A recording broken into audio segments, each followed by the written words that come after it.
From Hollywood, California, Sunset Boulevard, Sunset Strip, Meltdown Comics and Nerd Melt Theater, Harmontown is now in session.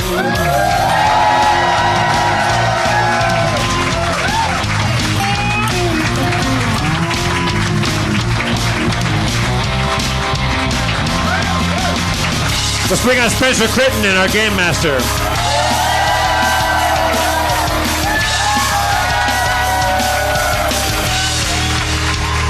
And just for good measure, let's bring out the good mayor, Mr. Dan Harmon.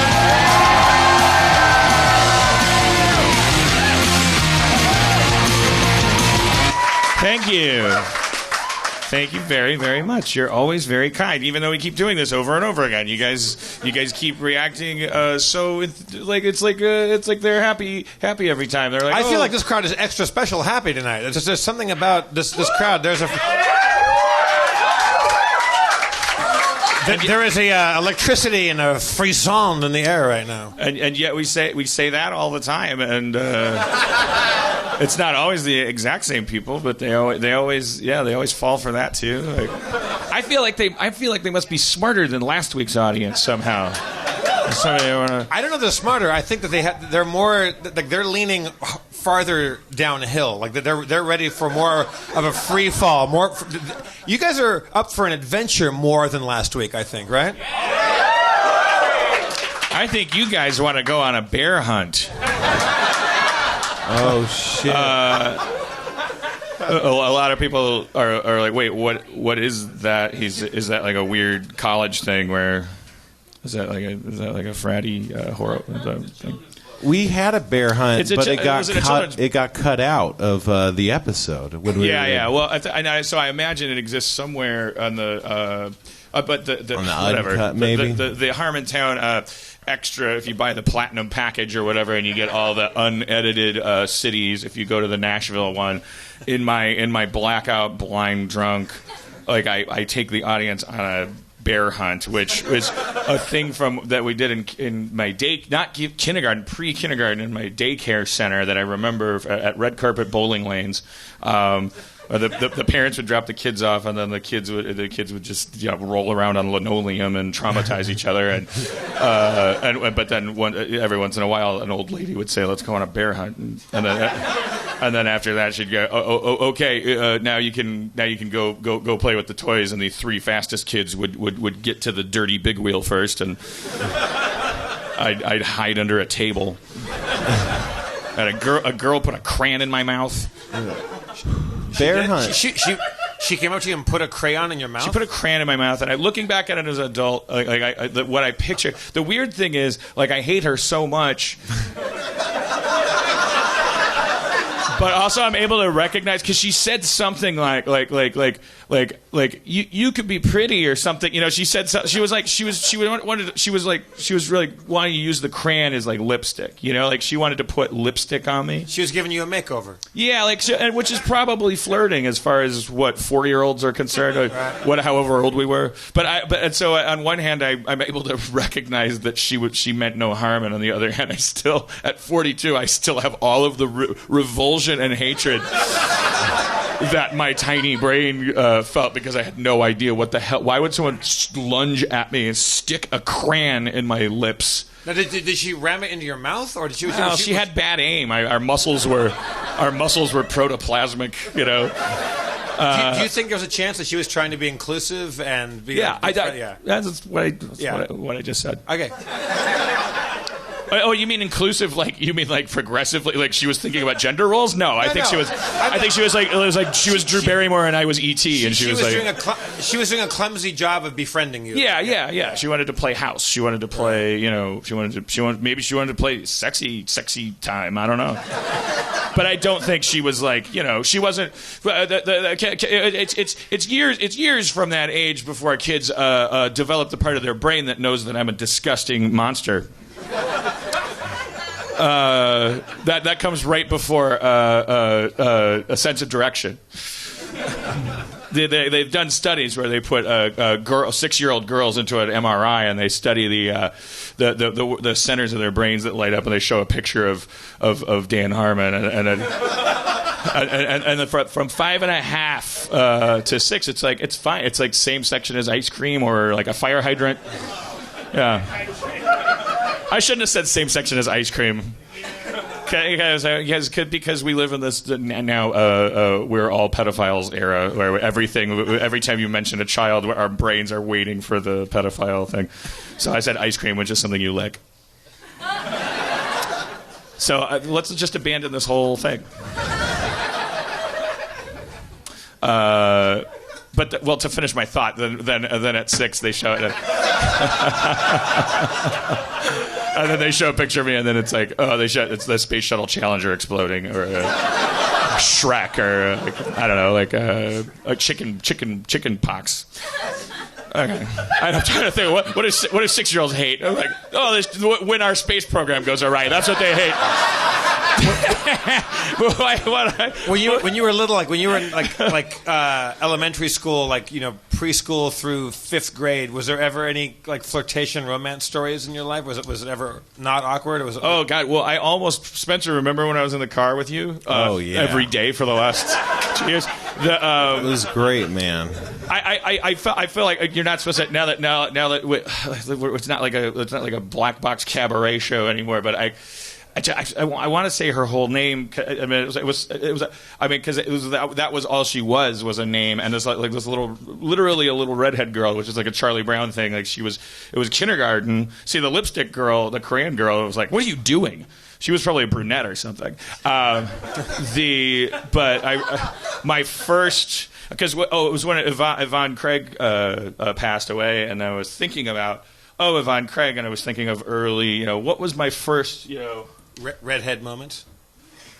Well, I didn't know they were redhead. Yeah, what was my first spark of what is it, acetaminophen that makes you? It's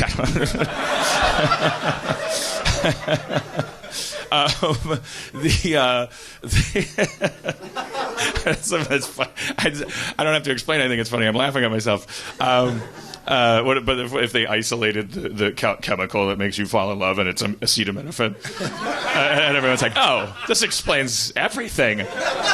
We were never looking for that connection. I got married because I had a hangover, and oh my God, acetaminophen. That's it. Nicole. It was because in kindergarten they take roll call and they go. They say, they say your name, and then you go here. Wait, Dan, back it up and walk me through this. And pretend I never went to school and explain. My last name was Harmon. Back then, my first name was was it Daniel or Danny? Probably Daniel.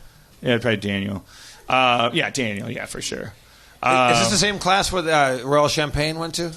No, that was middle school. Okay. No, nobody in kindergarten stood up and said, "You may call me Royale Champagne." That would be amazing. We're kindergarten. We're still. Some of us are still pooping our pants. To this very day. And so I we sitting in a circle, and the way we sat and the order in which our names were called, there was always this pattern. So, and the H's come before the M's, and her name, let's just cross our fingers. Maybe she won't sue us, and that this isn't defamation of any kind. Her name seems like I'm not going to change her name. Her name was Nicole McHugh. It was such a perfect it's like fictional kind of first little girl crush kind of name, and then Daniel Harmon and I'd go and I don't know who started it and what happened, but somehow it just the tradition became that whenever my name was called, I would say here, and I'd look at her and she'd smile and we'd both smile and then we'd giggle. And then name, piece of shit, random piece of shit. And then the same, and then when Nicole McHugh, and she would raise her hand, and we would lock eyes again, and then giggle and smile. And it was like, that was the entire relationship. I never talked to her on the playground. And I probably made the whole thing up in my head. I probably just created huge gaps where she was probably giggling at everybody. No, I really don't think that. Well, of course you don't think that, Dan. You made it up in your head. You invented thoughts. Of course you think them. But I don't remember them as hallucinations. I had the same thing with like kindergarten, I think, with the same initials, NM. Her name was Nancy Mendelsohn, and I had this fantasy relationship with her that never existed. I don't know that we ever spoke to each other, but in my mind that we were quite in love, and I don't think I ever had a moment's conversation with her. It's all downhill from there, man. Isn't it? Spencer, did you have an early like proto relationship like that? Nah, man, you guys are fucking nerds.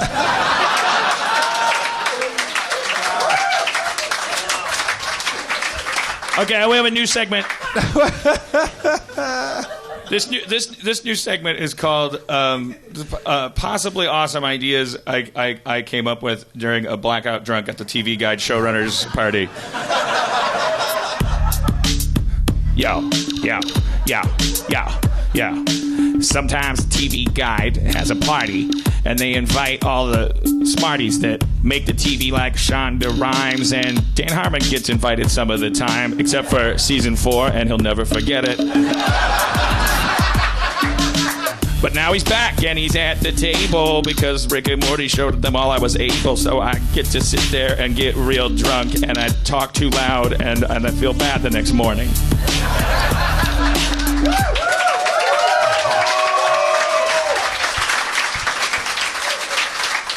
It's not there's a little iced tea in there. Yeah. You're about to get sued 3 times now. Well, that's just business. So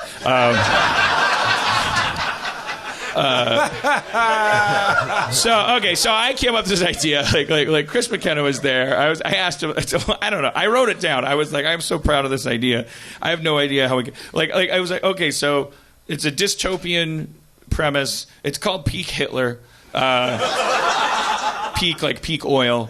It's it because it's in the future where what I wrote down is, but this guy was drunk. It's like a world where temporally oligarchic corporations draw oil from the subcutaneous residue of a supposedly infinite supply of Hitlers. Supposedly.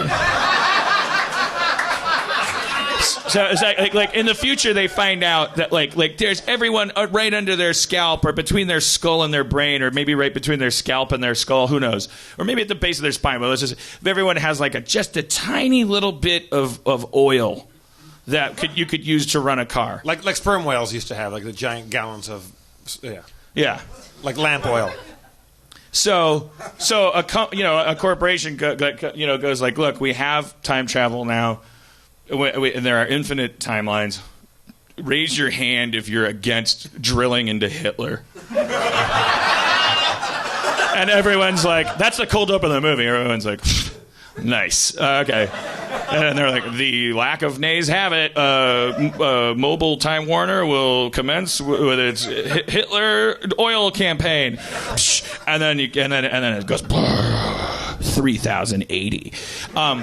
And then there's like, because I think did they keep going back in time and drilling into the same Hitler, or are there more than one? There's infinite Hitlers. Infinite Hitlers. Like every time Hitler does or doesn't slip in the shower or take an art class or whatever, like he becomes a technically different Hitler from the from all the other Hitlers. Oh, okay. But they're all Hitler.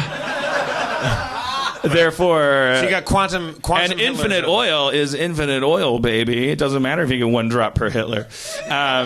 And so you see the process, but that's the ordinary world. And then the threshold you cross is like there's a technician who's like, he encounters like it's like the question of like, I think this guy was I don't know if this guy was going to end up being that bad a Hitler.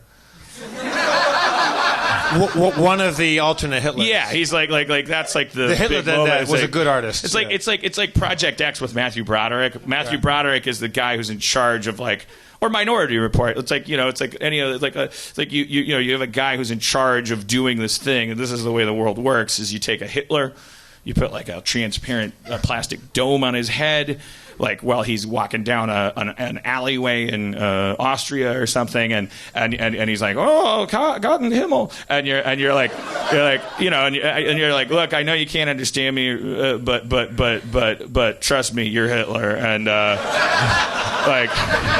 this is gonna hurt you more than it's gonna hurt my car. Gott in Himmel, and then it's like the title sequence, and I know I have a lot of cold opens in this movie, but but then the threshold is like a guy is like there's like a guy, I don't know, like the drill bit breaks or something. And then it's like something goes wrong, and then Hitler starts running, and the guy's like, God damn it, we gotta fucking Is it like a Matrix? This is temporal CME number 752. We got a runner. I'll get him. And he like chases him back to Hitler's apartment, and he's like, let me in there, Hitler. You're fucking Hitler. I know you don't get that. And he's like, 99919. And he's like, I'm kicking down that fucking door, Hitler. I'm kicking it down. I don't care if you have a Walther P38 under your mattress. Nice. I bet you will try to shoot me because you're Hitler. But it won't matter because and it kicks down the door, and then the camera pushes on just an adorable Hitler. Who do you cast as adorable Hitler? Who's the actor? Well, don't get sued a fourth time.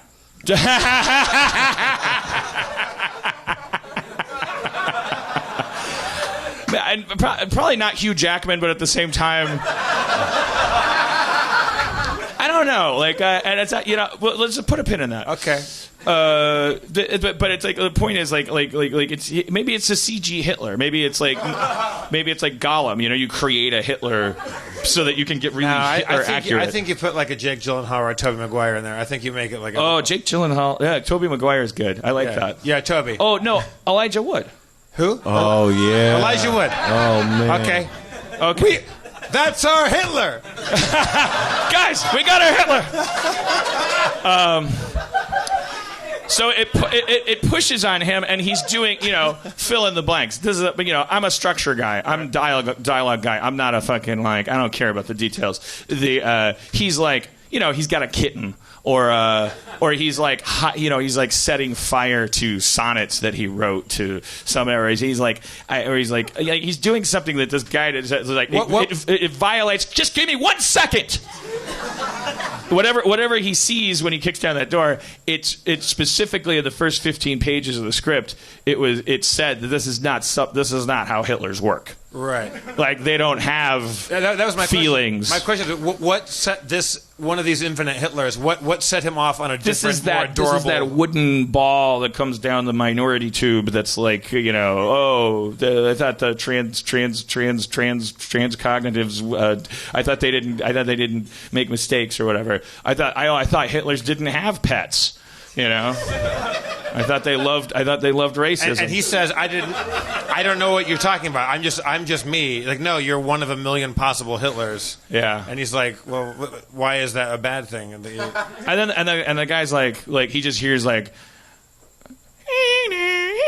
I don't know if they had sirens back then, but and then he just goes like, and like shoots him with a silencer. But and you think he just killed him, but then it turns out he put him in a bag and he takes him to a field and he sets him free. It's not about that Hitler. It's about an industry running on infinite Hitlers and the idea of if there are infinite Hitlers, then it's the idea that we've run out of bad Hitlers. That's the thing. It's like the fucking still corporate greed. In a world of infinite timelines, they've taken oil out of all of the bad Hitlers. They've created a universe, a multiverse, in which the only thing remaining are average Hitlers. Right. But the head of the oil company is saying, look, we can still get away with even mining oil out of good Hitlers because they're still Hitlers, and there's somebody that works underneath that person who's like, no, we're now just dealing with regular people now, just regular good Hitlers. Is the Hitler, is one of the good Hitlers, is Elijah Wood Hitler the protagonist of this, or is the oil industry guy that sets those Hitlers free? Elijah Wood as Hitler is the polar ice caps, he's like or oil, Right. it's like it does it. He's like the dinosaurs in Jurassic Park. Certainly part of the draw. Definitely on the poster. Is there a Jeff? Is there a not Jeff, the protagonist? Is there a Jeff Goldblum character who steps in and says, "I think what you're doing is unethical"? Yes. All right. Moving on to another segment. Actually, we could keep this. Well, okay. Awesome things I came up with in different blackout drunks that weren't at the TV Guide party. That's this segment. You want some music for that? Yeah. Yo, Dan drinks a lot, so the stories aren't all he's got. He doesn't just wait till TV Guide's party to get sloshed. He does it all the time. And he's always awesome, and he always comes up with things that he has to write down. Okay. Was drinking with Dino. Dino was talking about... So Dino, I'm assuming he does not mind the details about his... I think if he were here, he would share any old secret. So he has a tattoo... like right above his wiener. He does? Somebody was asking about his tattoo. He has like a tattoo that's like a thing in Greek on his arm. But then somebody was asking him, "Is that the only tattoo you have?" And he's like, "Well, I do have another one, and it's above my wiener." He said it's in my bikini area. So that means it's like, unless he's shaving it all the time, it's like hidden by hairs, right? Yeah, you're. Well, yeah. Is the art of the design worked into that? No. Is it like a lurking tiger? I saw Dino in New York with his. I saw Dino when Dino passed out in New York with his pants down. I saw him. His pants were. He had a belt on and his pants were fastened and zipped up, but it was still below his dick and balls. And he was wearing women's tights and fetish underwear that was cut out so I could see his dick and balls, and through mesh. I don't think he was wearing women's tights. I think he was just wearing special underwear. No, it was fetishy stuff. So it's a lot of layers. Yeah, it was a lot of layers. I mean, his pants weren't around his ankles. How would you know? No, they were like below, like mid-thigh. All right. I saw no tattoo, is what I'm saying. All right. So this story's about me. The point of departure is that I have a friend who has a tattoo above his penis dick. I keep pausing before I say dick, but not because I think there's like an S&P department, but because I just feel like, I don't know the word, if I keep saying the word dick because it's about a tattoo above a dick, I'm like, okay, it starts to sound, I don't know, I was like somehow categorizing that as like, oh, what kind of podcast is this? I don't know. I don't know what my fucking deal is. But the story's about you, man. Do whatever you want. So I go, okay, oh boy, well this, he's like, oh, he goes like, why is there a tattoo above your dick? Oh, dominatrix put it there as a form of domination. Yeah. She was like putting it there to like humiliate me. I was like, oh boy, what is it? And he's like, it's an X. And I was like, well that's what's on Treasure. What? That's like what? That like in the worst case scenario, it means 10 something. like when it doesn't even. Or you got something wrong on Family Feud. Or Bold to Strike. But you're right. That is the worst case scenario. Is you lost on Family Feud. Still, getting on Family Feud is a big deal. Anyways, did you just send me a text, Spencer? Nah, man. Oh, wait. I guess I probably did because I responded to Steve, who was texting us. Sorry. Texting. All right. So, the shit I have to go through, and all right. So he had this story. This story has a point. It's about you. Again, as with the last story, it's about the great ideas that I have, how good I am at what I do. So he goes like, it's an accident of. So then it was like we're going like, well, Drew Hancock and Wade Randolph were there. We're at the drawing room, and we're all like, an axe. And he's like, look, she's not a writer. She's a dominatrix. Like okay, well, let's beat this tattoo, you know? Like what would you tattoo above someone's dick to we didn't brainstorm for a long time. Like the thing I'm proud of is that this was the first. This is it for me. Right. I didn't bother. Your first pitch on yeah. I didn't like hit a bunch of areas and pick the best ones. I was like, this is it. I just picked. I was like, okay, well, what do you do? And I was like, okay, I got it. Okay, so in 1938 there was this cartoon called Nancy, and it was like syndicated in like the 80s and stuff. I'm sure eventually it went away. It was like a little. I should have pulled up like a. You know, it's like a. Like the younger people probably won't remember. Like people my age, like probably remember when Nancy and Marmaduke and all this shit were in the paper. Like one of these things was it was kind of drawn in a Steamboat Willie style. It was like such an old cartoon. It was like originated in 1938. Kind of had a black bob haircut. Yeah, she was like just on Wikipedia. It says she's a chubby, precocious 8-year-old. That was the gimmick. That's how young cartoons were. Like that was ironic. It was like, what if she was chubby and precocious? It was like cut to the guy making shoe, and he's like, fuck, I don't know. What if birds worked in an office? Fuck me. I'd love to just draw chubby girls all day, hanging out. Making mistakes, learning about life. So Nancy was a chubby, precocious girl. There's just like with the kind of like I think like oval, kind of like almost Little Orphan Annie, but filled in eyes. Yes. And the thing is, like every time in that cartoon, every time she'd look at something, there would be like a dotted line going from her eyes. So that's why I needed to use her, because I don't care about that cartoon, but but I also think it's really funny. It's really funny, the specifics of it. So it's Nancy, like above his dick, and she's looking at the dotted line goes down to his dick. And then there's a thought balloon above her head, and it's a $sign with a line through it.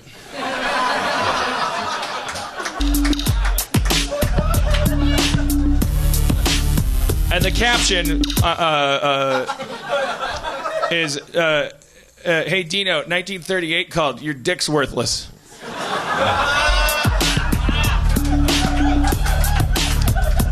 I was just very proud of it, so I wrote it down, and it took me 40 minutes to explain it. I think it holds up. Yeah, so does Peak Hitler. Speaking of Peak Hitler, it takes less gasoline than is in one Hitler to go to an alternate timeline. Yes, because, well, here's the thing. Okay, so it's corporations. Okay, well, my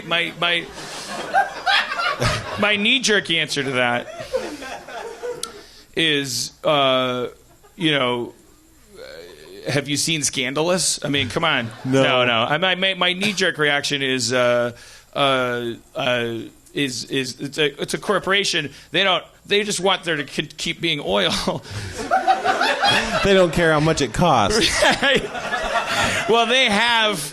If Exxon has like the ability to time travel, they're just going to use it to sell you more oil. They're not going to come out with a car called the new Ford Instantania.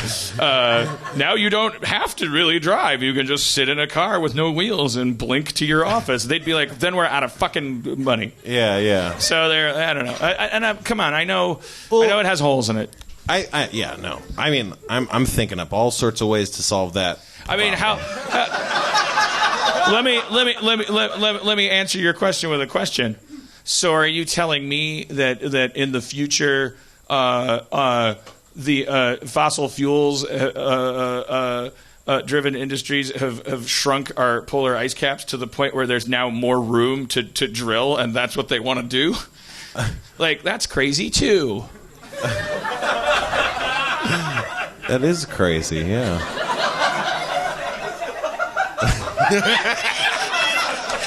Hold it. Hold it for 30 more seconds, Dan.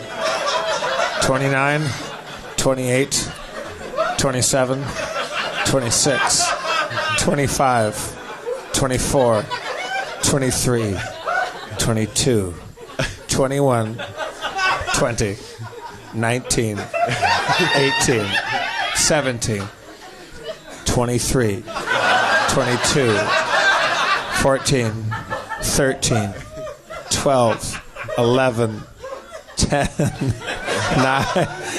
He hasn't even blinked. 7, 6, 5, 4, 3, 2, 1.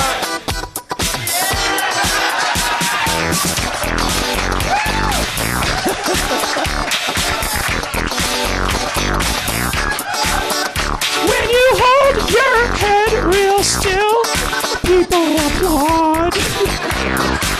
Clap, clap, beat, beat. I think we might have made podcast history there. We certainly proved all of my detractors right that this is definitely a show that succeeds more at a cult of personality than than any actual empirical measurable value. If you're just looking at a guy not blinking, and that's not on you guys, that's on me. I should bring more to the table. Well, I thought what?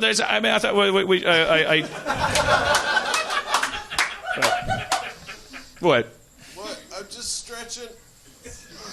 You just, not a joke. You just do that because you know it makes your tits look good. I need all the help I can get, man. That's why he's always also kneeling on a beach with his knees at a certain distance, so he knows that triangle thing. Wait, take me through that one. You're not familiar with that triangle thing? I am not. I don't know. I'm talking about guys, like the naked lady pictures. They have like certain rules that are based on certain angles and stuff. And I don't know what they are. I was referencing that concept without knowing what they are. It doesn't matter. It's. I just wanted to meet like we should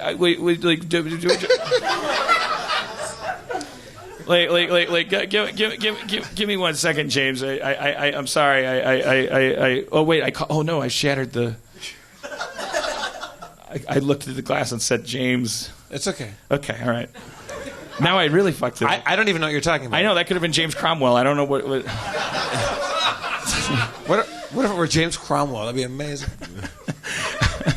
I was getting tweeted at by somebody who is there anybody here who's come a great distance tonight? Like, was it Boston, Massachusetts. Burning Man? New York, Boston, Burning Man. New Zealand. I don't know, Miami, New Zealand. I mean, New Hampshire. That's like the New Zealand of the United States. I think we've had 5 people from New Zealand up here and never one person from New Hampshire. We're lousy with Kiwis on the stage. I like that New Hampshire. The thing I admire about New Hampshire guys is that the entire time there was like some people were like Hong Kong, New Hampshire, Tunisia, New Hampshire. What city? Miami, city in New Hampshire? New Hampshire. Who's New Hampshire? What city in New Hampshire? Manchester. Manchester. Actually, is that very quaint and colonial, like kind of gorgeous and like old, like very? Yeah. Parts. I think I went through there and there was lots of like Revolutionary War monuments and stuff like that. Am I making that up? Maybe a little. Oh, there's Manchester in like Vermont and Yeah. Okay, so yeah, I've been to Keene, New Hampshire. Is it near there? No, 2 hours. Oh, all right. Fuck you. Is New Hampshire beautiful right now? Was it fall foliage time out there? Almost. Almost. Did you come here for work or for pleasure? Pleasure. New Hampshire pleasure guy, come up on stage. New Hampshire pleasure guy. All right. What's your name, sir? Pat? Hello, Pat. What brings you all the way from New Hampshire to Los Angeles for your own pleasure? What pleasure are you seeking here, Pat? Came to visit some friends, but mostly go to Disney with my girlfriend. Oh, yeah? Yeah. Do you know there's a Disney a lot closer to New Hampshire than this one? Like in Florida? Yeah, but we've been to that one way too much. Yeah. What? New York Disney? What's it? Disney World in Florida is closer. It's like closer because okay. Worcester, Massachusetts, Disney. I just think of the country as a square, so all the corners are the same distance. So I'm like, oh, you might as well go to. But even that would Not be even how squares work. Yeah. Yeah. So Have you gone to Disneyland here yet? Yeah. We've. I found out a couple of days ago, and somebody texted me, and I was sad to know this. I love Disneyland. That it was Dapper Day, where everyone goes. That's what we went for. Did you go? I did not go. Alec, right? Yeah. Alec, our dapper bow tie wearing friend. I had a bunch of friends go, and I was so sad that I wasn't invited to go with them. I didn't know about it. I would have fucking gone. Actually, no, I couldn't have gone because I was out of town, but I would have loved to have been there. So everybody is all fancy pants? Everyone's dressed up? Oh, yeah. Did anybody go? You went? Yeah. Wait, you guys went? That's my girlfriend. Pat? Wait, what's your name? Hannah, get up here. Hannah! I'm shooting fast and loose. Yeah, you are. I want to talk about Dapper Day. Okay, so you guys knew about Dapper Day. Is that why you came from New Hampshire to L.A.? Part of the reason why we came. Okay, now what goes on at Dapper Day? First off, what did you guys wear to Dapper Day at Disneyland? I just had like a blue, like watercolory flower dress with an insanely hot petticoat underneath it. Oh right, was it 1,000 degrees? Yeah, it was way hot. It was way too hot to be dapper. For some reason, I decided to go all the way and curl my hair frontwards, which meant that it just fell in front of my face every time I tried to do something. And then you know who loves that? Cats. And the cat in every man. Now, Hannah and Pat, have you guys ever been to Disney World or Disneyland before? Yeah. We've been to Disney World like I don't know how many times. once a year since we started dating. Once a year since you started. How long have you been dating? 5 years. Yeah, almost 6. So every year you come from New Hampshire to California. Or to Florida. To Florida. Florida. Yeah. Okay, and this time you're coming to California. California. Okay, so what's different about this year?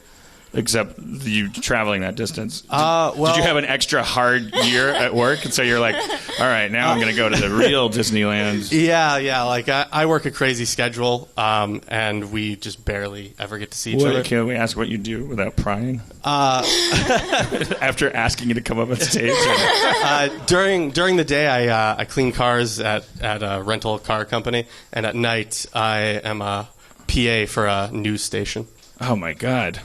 Where you clean cars for the rental company of America's thirst for blood? Did you guys enjoy the original Magic Kingdom more or less than the later one in Florida? I got to say the sequel's better. The sequel's better? Oh, yeah. It's a lot bigger. Yeah. A lot more to do. Yeah, I've been to them both, but I'm partial to the Anaheim one because my mom worked there, I think, in the 60s, and her daughters from her first marriage worked there in the 70s, and I worked there in the 90s. So I love Disneyland. Well, I'm distracted by something though. I love Disney and I love clothes, but you said you do this thing in the morning and then at night you do this. What? How do you? When do you sleep? Never. And so these vacations are more like more important. My life is a vacation, and I work the whole time. But my job is a vacation. I don't. When I drop my rental car off, I'm like, oh. Hannah, what do you do? I think about someone that turns out to be you, and I go, oh man. Like now I walk away, and I didn't. My back hurts. I don't want to get that straw wrapper, and it's like, and then you're like, well, I'm going to do this for all day, and then at night I'm going to go to that place. So when you go to a place for vacation, it's incredibly important, and probably to her as well. Yeah. You guys have been 5 years. That's 5 longer than I've been. Hannah, what are your work hours, Hannah? Do you work a lot too? Well, I work Monday through Friday at a life insurance company, and then I work at a part-time job at Market Basket, and then we have a 4-year-old who. So you have a kid together? Mm-hmm. Well, so you guys are busy. Yeah. We're really busy. But you're not married, right? No. Okay, so you have a kid together 4 years. I did want to change that, maybe. So, in front of mayor, comptroller, and Harmonians, I can authorize this, by the way. This is fine. I'm taking over the show. All right, I'll allow it.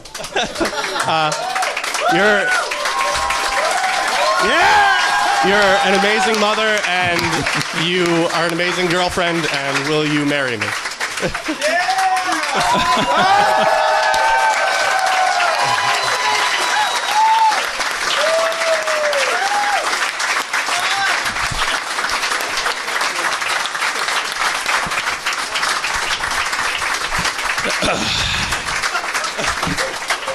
the funny, I guess it's not kind of funny, but I think I'm sitting on your mic.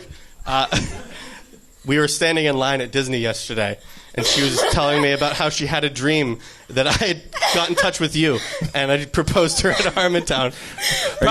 Well, maybe her dream was was her phone glowing in the corner of the room because you tweeted me 2 weeks ago. Yeah. I was like, this is a public. You just take this on the DL.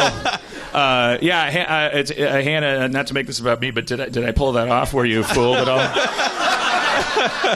Did that feel organic and then surprising? Yeah. Well, I don't ever use Twitter. Good. Well, I blocked you anyway. I never even thought of that. Yeah, perfect. Just block her. I was hoping that it was going to be at Disney, and so all day today. No, wait. It's okay. You have the floor. No. like no one's got. So then, like a couple of days before we left, I had this dream, and I woke up and I was like, "That's what Pat's gonna do." I know him, and this is if he's gonna do anything, it's gonna be this. And then all day today, I'm pretty sure everybody else knew because I'm getting all these text messages like, "So how's your vacation? Like, what's going on?" So you kind of thought maybe that was a chance when you came here tonight that was going to happen. Well, I would be lying if I was saying I wasn't hoping. Oh, you're so out of breath. I love it. I would be lying if I told you I wasn't crying right now. Oh no, that's so cool. You guys are the cutest things in the universe. Thank you. I think that I know that it's enough for you guys that the mayor of Harmontown was present. But I also why don't we make their engagement even more official by going higher up on the governmental chain and bring out Senator Bernie Sanders. Bernie Sanders to make it official.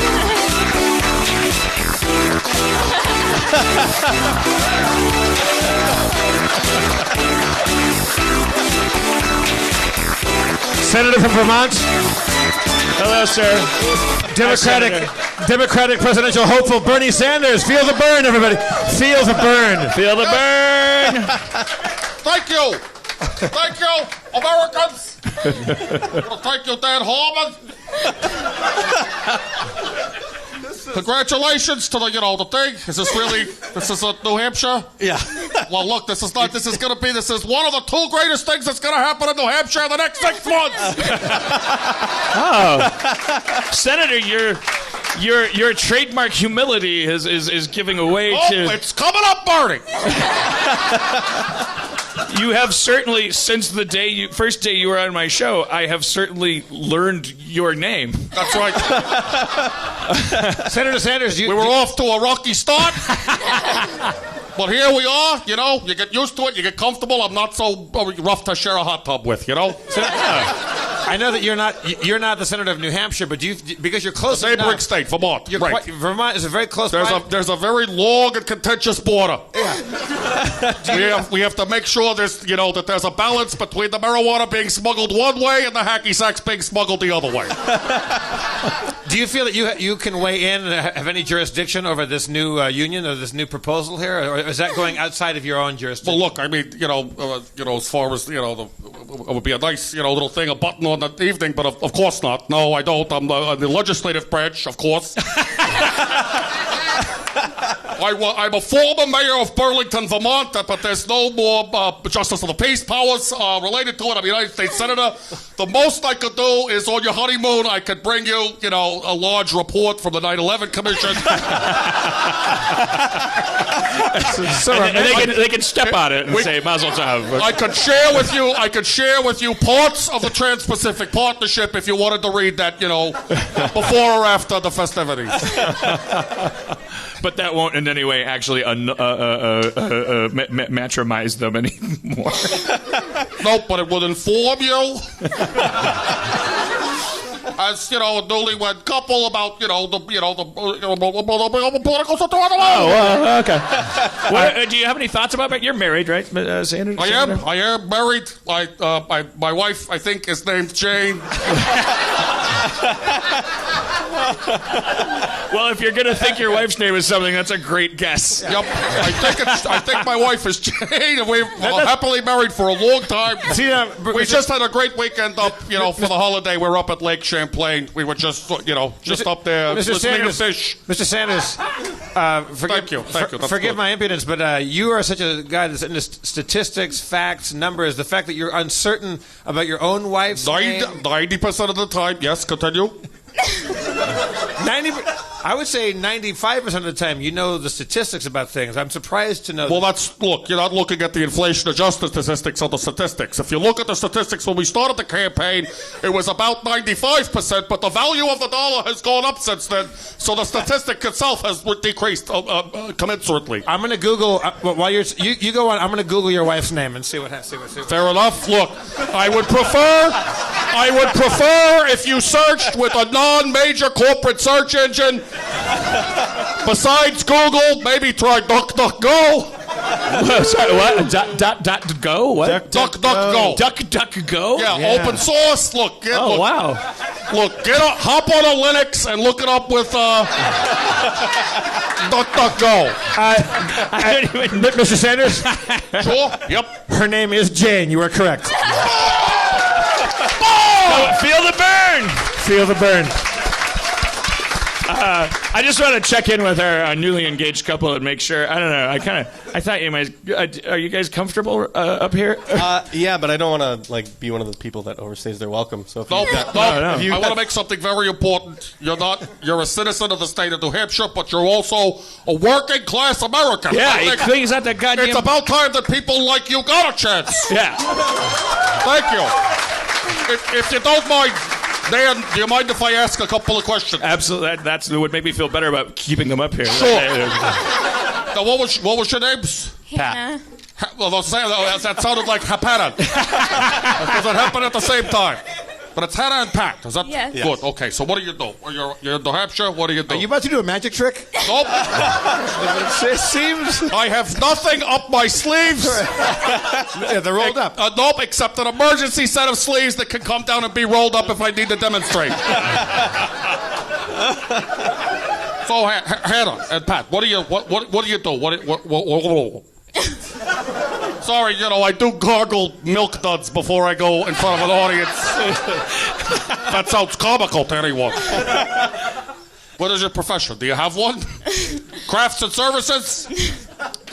I work at a call center for a life insurance company. That's fantastic. You work at a call center. That's one of the few industries that's still around in the country.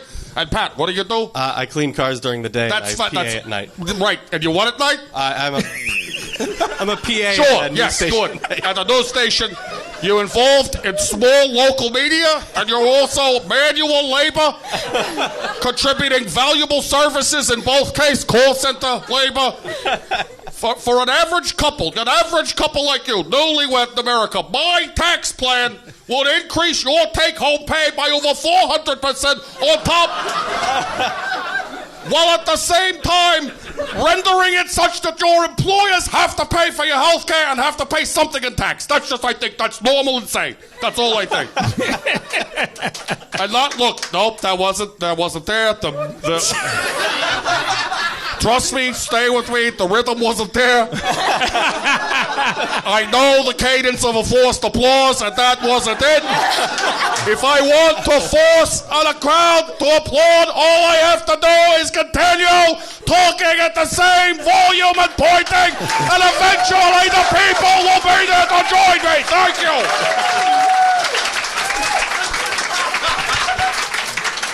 All right, well, That's Bertie. He's so much more dynamic in person.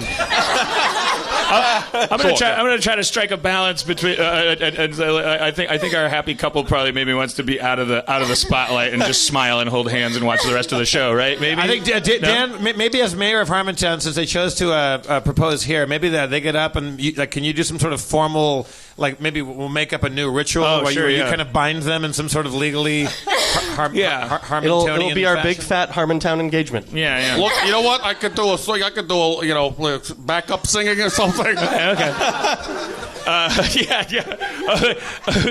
Okay. Well then, until you. Okay. So, is there like a slower? Is there like I could do like a slower like nuptial rap, and then we'll have Bernie Sanders. Party.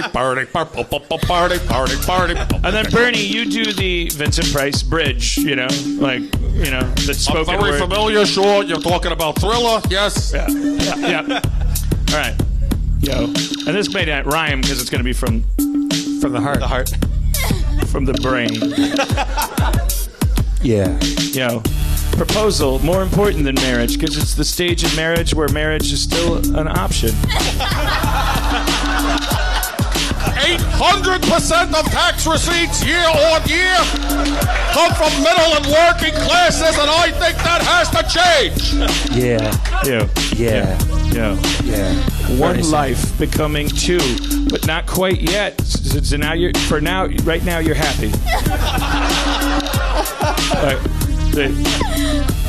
There's going to be a big ceremony. One of the two of you is going to feel like you're doing too much or too little, and there will be fights.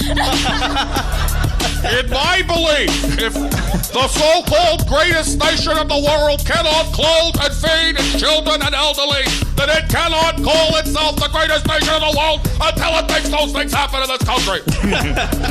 But we live on a planet devoid of faith, and everybody thinks that the eternity is a wraith, and that you should be atheistic and cynical, and they don't know that you can win it, though, by joining with someone else in the second half of life.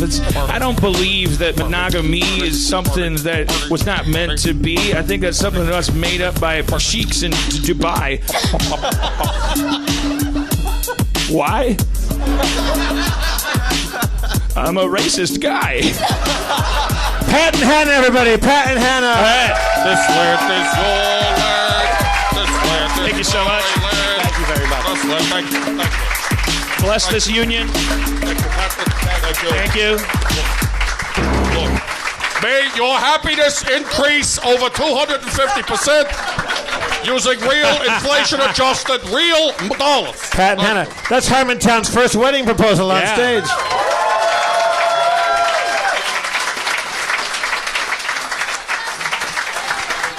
Sanctified by the mayor and by the senator from Vermont. Senator from Vermont, look, when I was mayor of Burlington, Vermont, there was some wild times back there.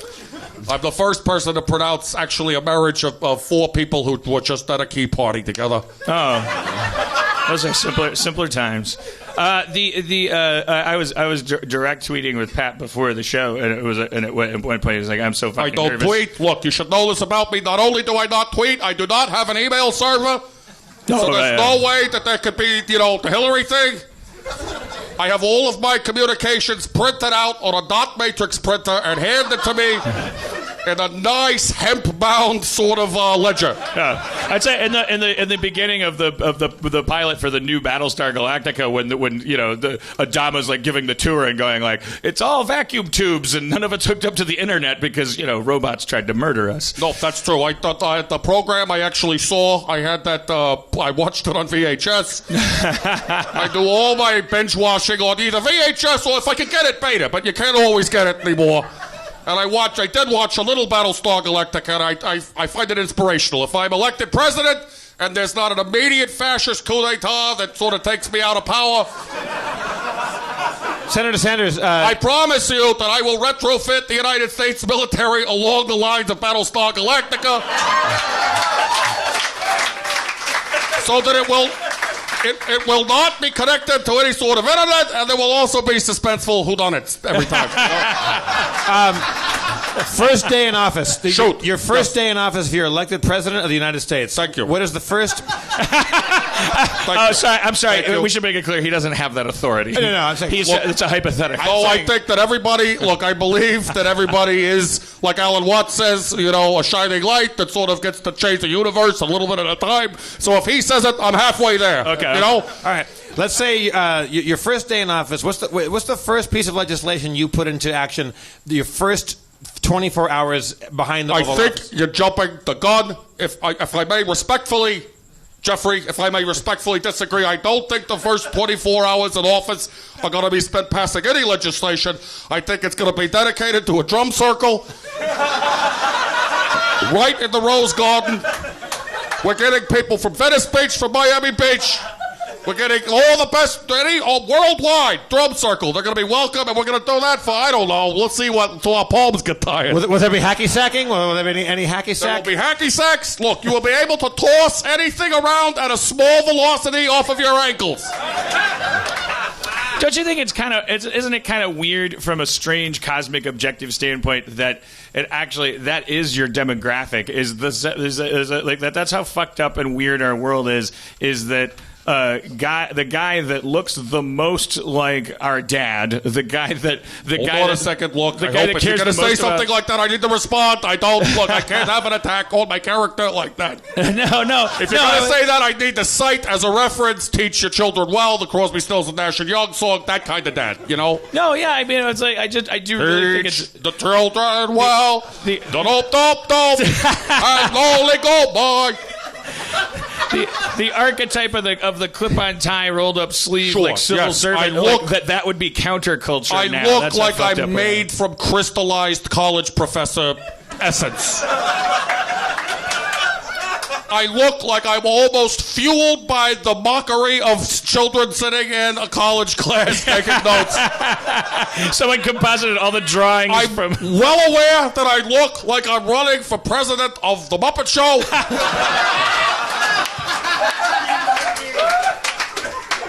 But I want to make something very clear. I feel like I'm very young. Bernie. Sure. Yep. Shoot. Why not? Let's go again. Crossfire time. Okay. Let's say you served 2 successful terms as president of the United States. That's fantastic. Look, 60, 70 years from now, any statue that's made of me is going to be made of vegan macaroni. Condensed in a raw format using soy milk into something that is a sustainable kind of statue that might wear down in the rain after about 50 years, but it'll look nice. Now, there's talk of putting a woman, I believe, in the $10 bill.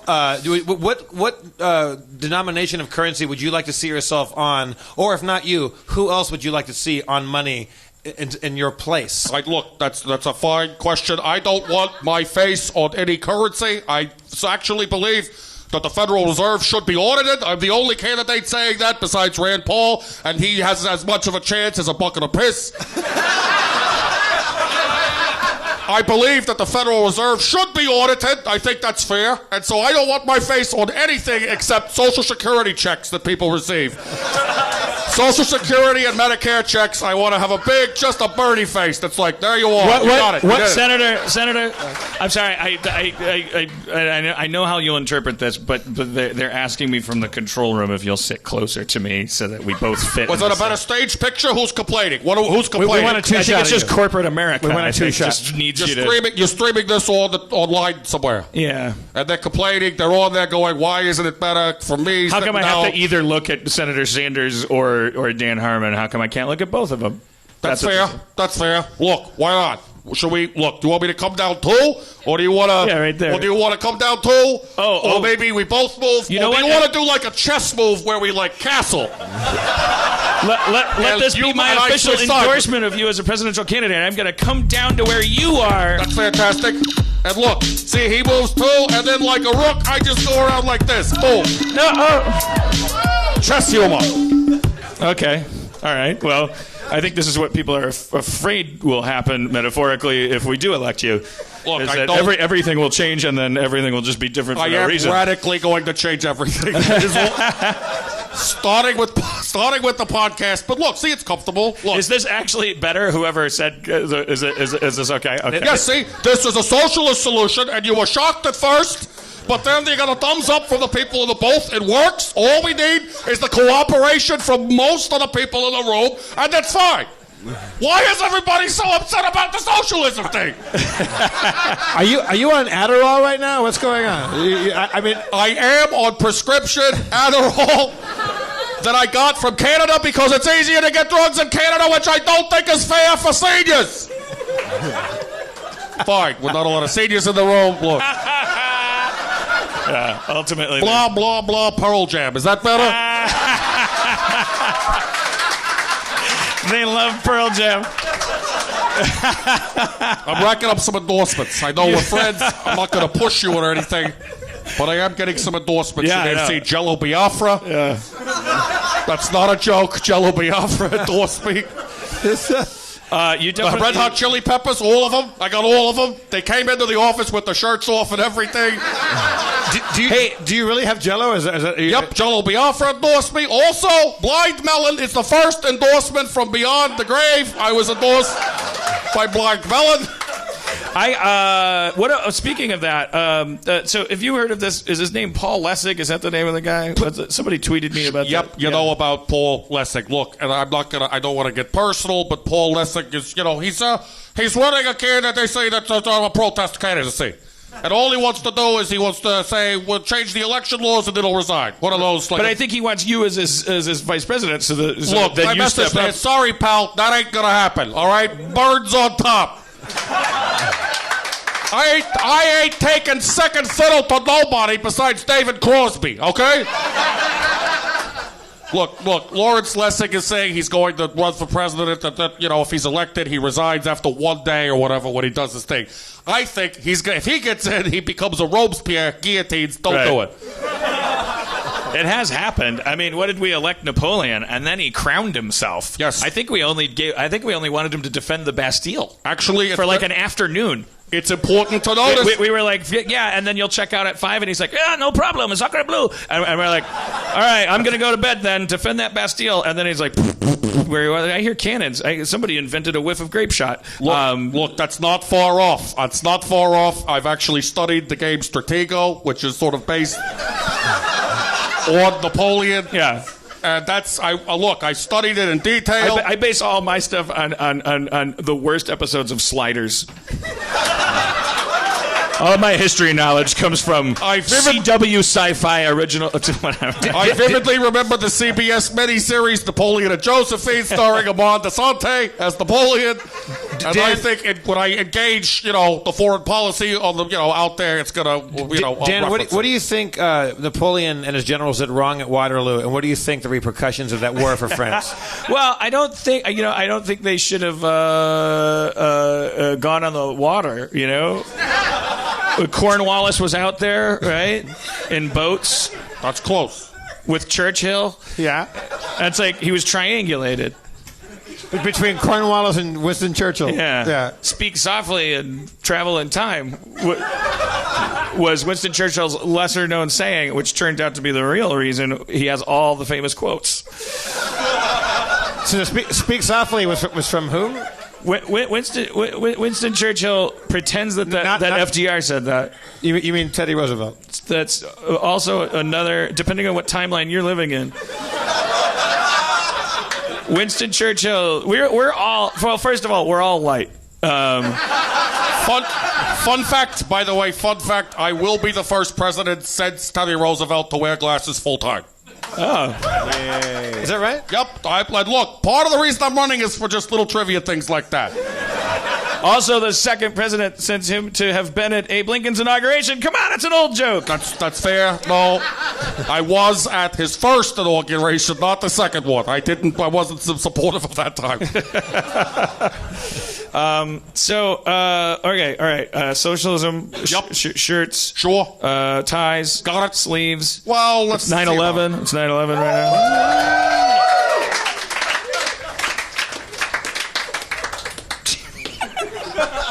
I can't control it sometimes. It just does this. You didn't orchestrate 9/11, did you?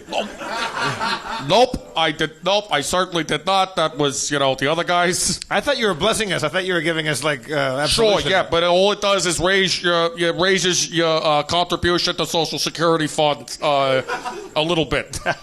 That's how you use your Yep, I Nosferatu lower powers. your taxes, and Just to lower our taxes or raise them. I always, I mean, like how much? You saw that documentary and said we only need $75,000 a year to be happy, and then beyond that, we're already happy, and it doesn't fucking matter. Rich people aren't happier than poor people. Look, I'm a little confused because I have watched every documentary on Netflix.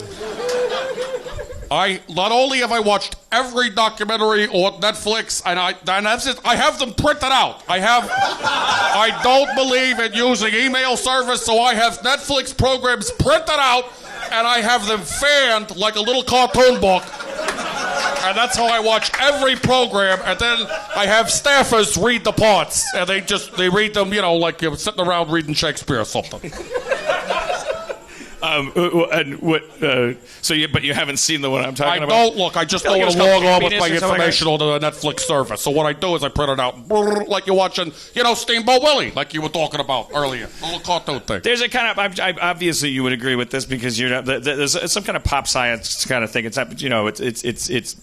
there's been studies put into, but how scientific can these studies be? The idea that there is a cap, an absolute cap, on the amount of like wealth that actually does impact your emotional state, and that beyond a certain amount, and it's relative to, let's say, whatever year this study was done, and in American dollars, that it equivalates, is that a word, to a $75,000 a year salary.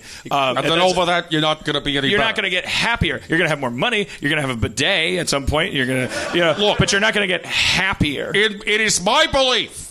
It is my firm belief that I'm not here to tell people how much money they should make. I'm not a communist. I want to make that clear. I'm a socialist. It's not my job to go, open up your checkbook and say that's too much, you have not enough at all, et cetera, et cetera, et cetera. I'm not Santa Claus. That would be an amazing cereal commercial, though. Like if you were like, look, I got news for you. Kids are eating cereal, and then you come in and go, kids, you shouldn't have that much. You should have this much. Look, that's fine, but I won't take any money for the commercial, and also the only cereal I endorse is Cashing. But I do want to say, look, I think if there's a appropriate amount of money that somebody should have, I don't think it begins with a B. As in billion. You know what I'm talking about? And I think if you are making billions of dollars, I think that you should pay something in taxes, you cheapskate bastards. By the way, I want to point this out. I'm looking forward to the general election. I think that me versus Donald Trump is the best possible election you could have. We're going to, look, if we do it, I want to have at least four debates in each region of the country, and I also want to have a debate between just our hair as a tiebreaker. That would be amazing. By the way, he's from Queens, you know that, and I'm from Brooklyn. Oh, shit. It would be, look, if it's That's like Trump, the Oklahoma and Texas of New York. If it's... Look, I do have a plan, by the way, mentioning Texas as a side note. I think for global warming, I think my solution is I want to turn Texas into a rainforest. because all of those sad statistics and things they always use Texas as a size scale. Sure, they reference it's as big as Texas. Texas. Why not? Just go for it. Phil, we know how much we need. If you need Austin, we can have it cleared out, and then the rest of it's just rainforest. But look, if we're having an election, a Queens-Brooklyn election, I'm calling this the G-Train election. It's going to be... That's a New York bit. Bi-coastal enough. Look, I'm going there in a couple of weeks. I got to prep for the material. It's going to be long, winding, hot, and too expensive, and it'll break down, but eventually, you got stuck in the middle of the East River. The G-Train. Just like the G-Train. Yep, that's the best I could. What do you want, the BQE? I don't know. I still say Houston Street, whatever. I don't know. Oh, you're lucky I'm not a fighter anymore. Wow. Oh, that's right. You were Golden Gloves when you were younger, right? Like you. Look, I used to do Muay Thai.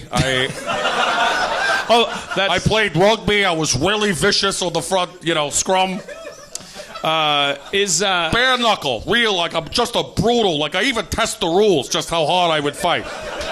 I bet a guy and we won. You bit a guy and won? Yeah, this was back when I was at the University of Chicago. Why did that make you laugh? Because it's actually true, and I'm impressed with myself that I remember exactly where I went to college, because it was in the middle of the late 1960s, and I am lucky I remember any of it. There's a vague haze of LSD and Tom Hayden. That's all I can kind of remember. So, all right. Well, look. Let's. Jeff has checked out. That's fine. No. Let's put this. Let's get this to 8-year-old level. Okay. So, because here's what's going to happen in the election.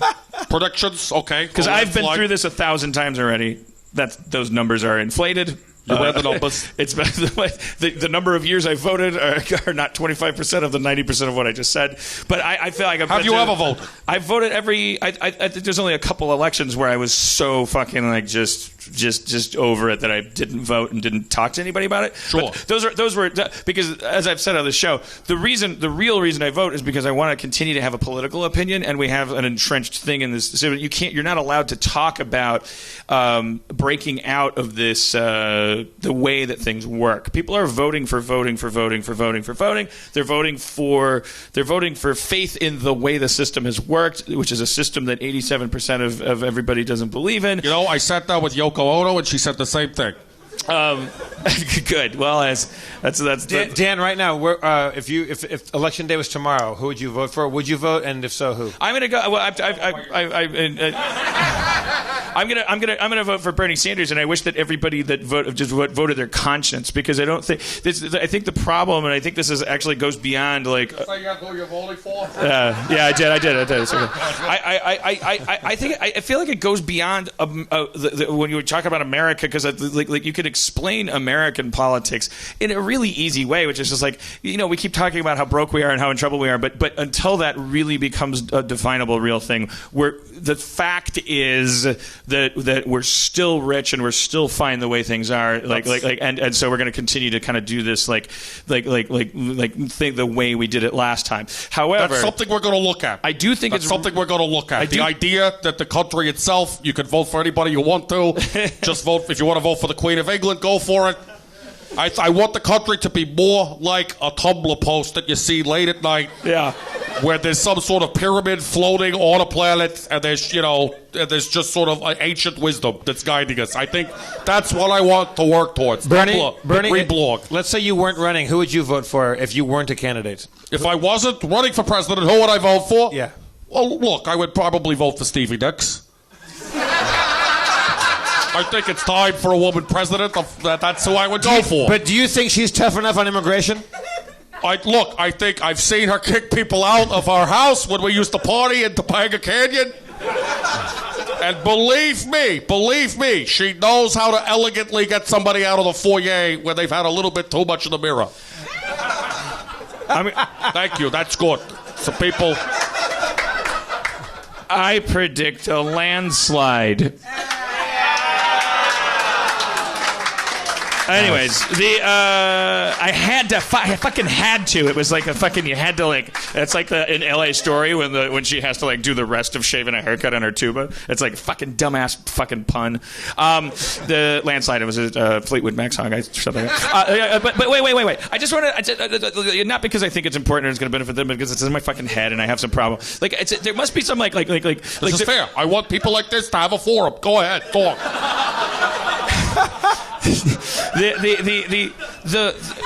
There must be like some like I bet there's somebody in the audience that's like studying this or knows read a book about this or something. Like there must be some there's this thing every time we have our elections every year. There's this principle that keeps coming into the fore where people the idea of voting.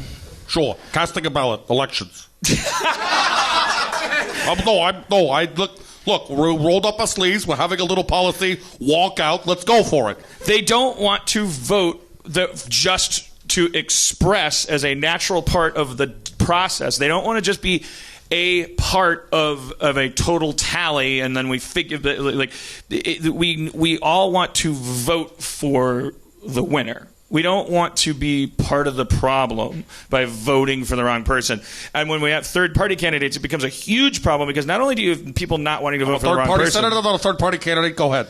But I think you're like an eighth-party candidate. I have been in the past. Yes, I ran for the Peace and Freedom Party.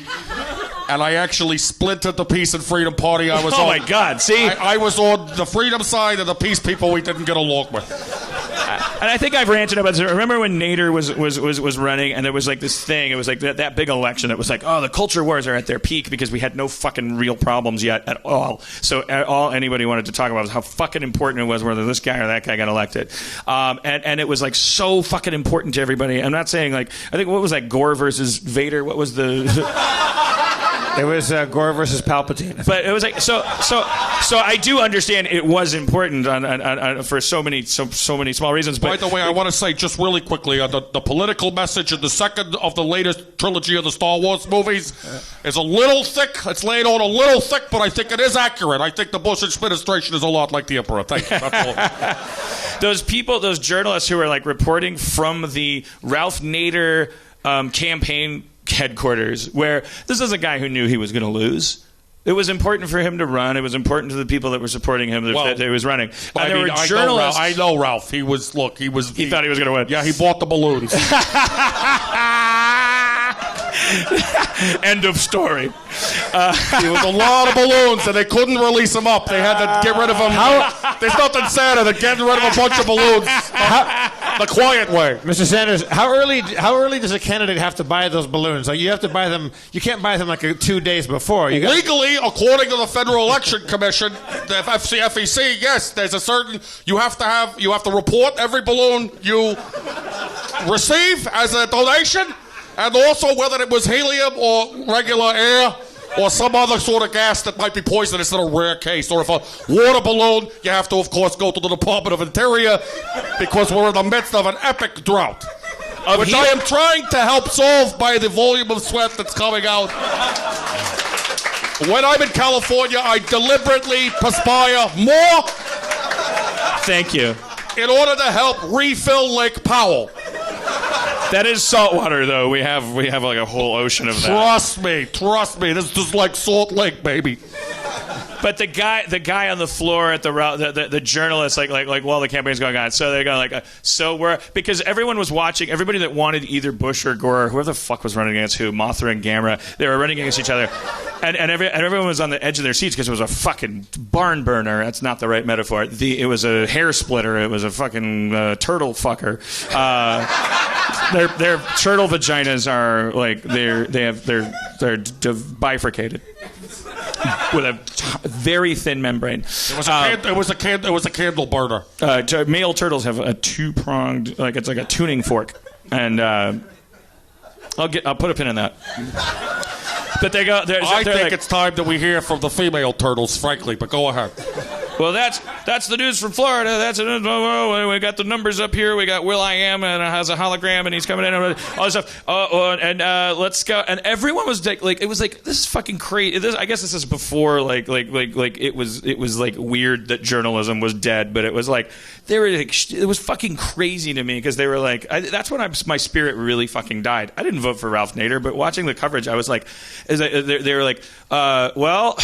So that's the news from that fucking neck and neck race, and well, you keep hearing his name, and he is of course the reason why this is neck and neck. We now go to Nancy Johnson, who's over at Ralph Nader headquarters. Head shake.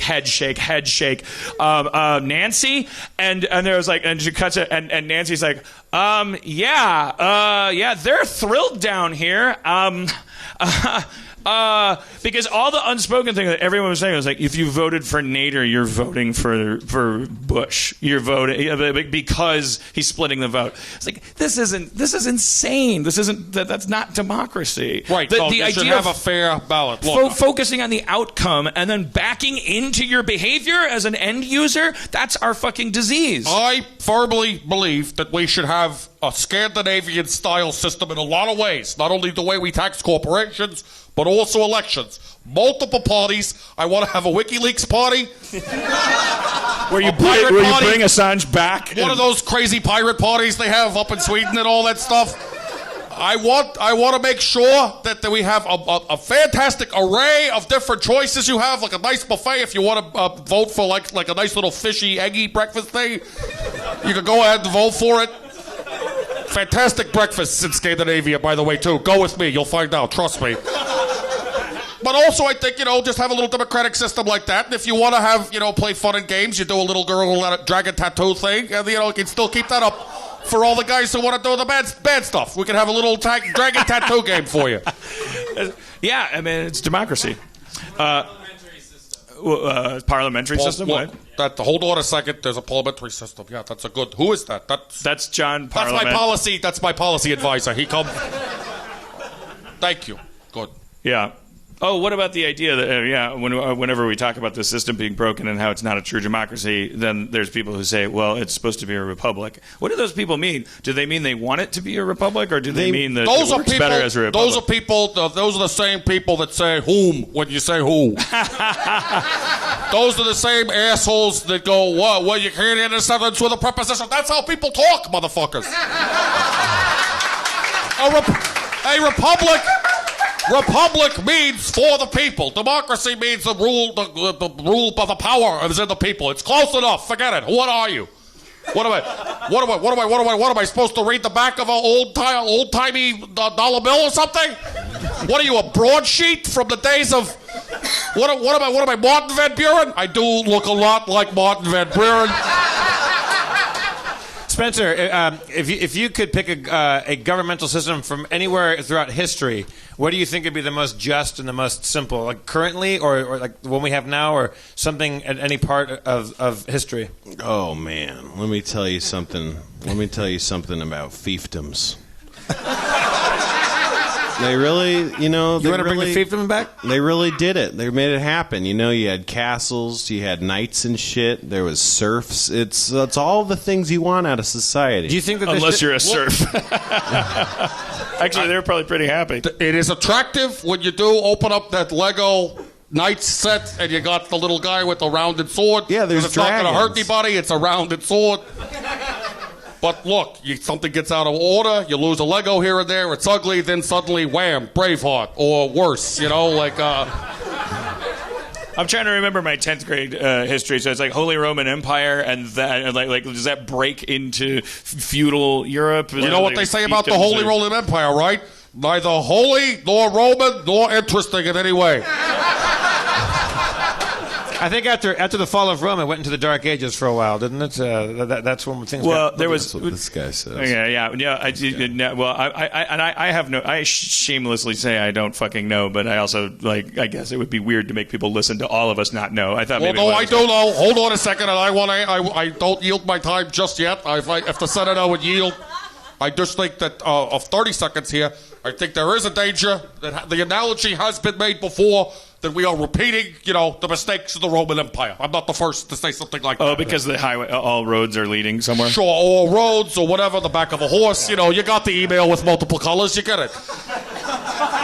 Your mother, your dad sends you an email. That's what I'm talking about. Rome. We we're an empire that's in its decline in the same way that the Roman Empire declined and fell. My solution, if we are truly facing a dark ages, is to make sure that we have enough solar-powered stationary bicycles to at least have a little bit of light during those dark ages. Yeah, we should stock up. We should plan for it, We should plan for the dark ages. Have some candles in the drawer. Make sure you got extra batteries or whatever. Just, be safe. All right. Is DeMarch here? No. Oh. He made a stand.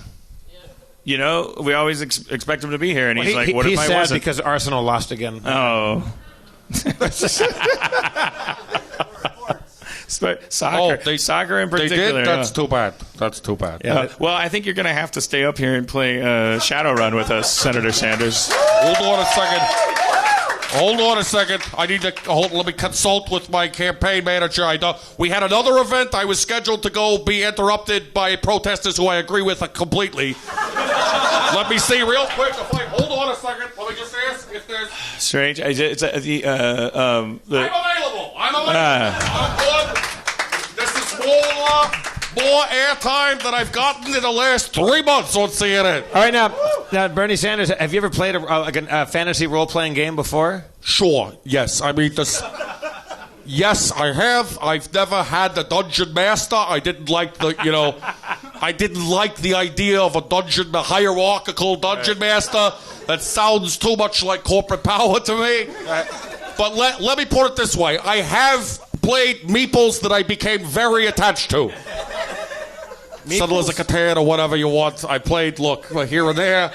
What character, if you had to choose a mythological character to portray in a fantasy realm, what kind of character would it be? Look, I think that I would be... I don't want to say a troll, but I do want to say that I would obstruct certain areas where powerful...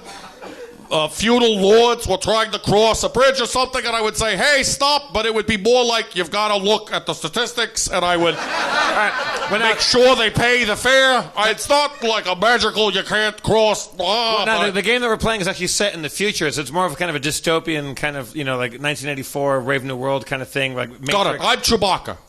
All right. Okay. Imagine Star Wars where instead of moaning every 10 seconds, it's... Well, give me some Star Wars. Hey, Chewie, hand me the Hydro Spanner.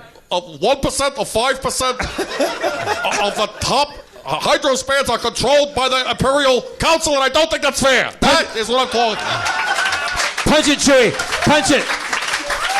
Punch it, Chewie. We're ahead of New Hampshire. We're ahead of Iowa. Let's see how far we can take it. Somebody in this audience will take a scene from Star Wars and subtitle Chewie's growls with Bernie Sanders. That will be funny. Laugh it up, fuzzball. We will be. I believe that every American who works deserves a paycheck and a chance at a fair shot of the American dream. Was that too long? Look. If we do ADR, you come in and I wait for the beep, beep, beep, and I time it out so I can match the actual picture. Bernie Sanders, how about that when at the end of the first the Star Wars episode 4, right, the first one, when they're all getting their awards, right, the real one, the awards ceremony at the end of it, and the music is playing, and they all get up there, and like Han gets his medal, and they cut to Chewie. Okay. I think it was a different song playing. But they cut to Chewie and Chewie.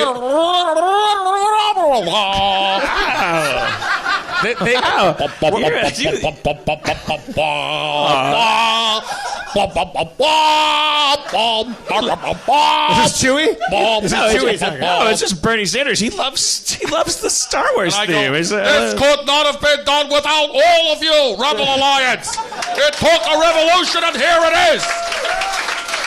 Thank you. That's all I want. Just get me into the Death Star. Is it too no pun intended pat of me to say why don't we just, since we need a Mercy O'Donnell and we don't have Aaron or Demorge, we don't want to just bring up our happy couple and have them play. Pat and Hannah, do you want to join us for some Shadowrun? Pat and Hannah, return to the stage. But you guys have to sit on either. You have to bookend me and the senator because that's part of the challenge of your new life together, is that you have to be autonomous as well. It's called interdependence as opposed to codependence. And that's a big one. Pat and Hannah, do you plan on? Do you live in Los Angeles? No, New Hampshire. Oh, New Hampshire. So you're gonna call that home? You're gonna stay in New Hampshire? Until I get a full-time job at the news station. And then work there for a year or two and kind of look around the country. See where it takes you? Yeah. That's cool. What is your forte at the news? What do you do? Local budgetary issues? Local interest? Budgetary, financial, fiscal? All of those things. Fiduciary, sports-related angles? All of the above. I'm training to be a director. A news director. Fair enough. Not glamour, behind the camera, good, working. Did you like Nightcrawler? I fucking loved Nightcrawler. Wait a minute. Hold on a second. Are those documents? Hold on. Whoa, whoa, whoa, whoa. Whoa, whoa, whoa, whoa, whoa. Whoa, whoa, whoa, whoa, whoa, whoa, whoa, whoa, whoa. Oh, nice. Oh, good. Let's see what we have. I thought that was such a fun character for Gyllenhaal. I thought it was like I really like that. I kept falling asleep during Nightcrawler, and I kept watching it over and over again to try to get to the end because I'm like, oh, the movie's kind of a whatever, but like I really like that character. Yeah, he's a great character. I just like that, like when the guy goes like, I'm not going to hire a thief, and he goes like,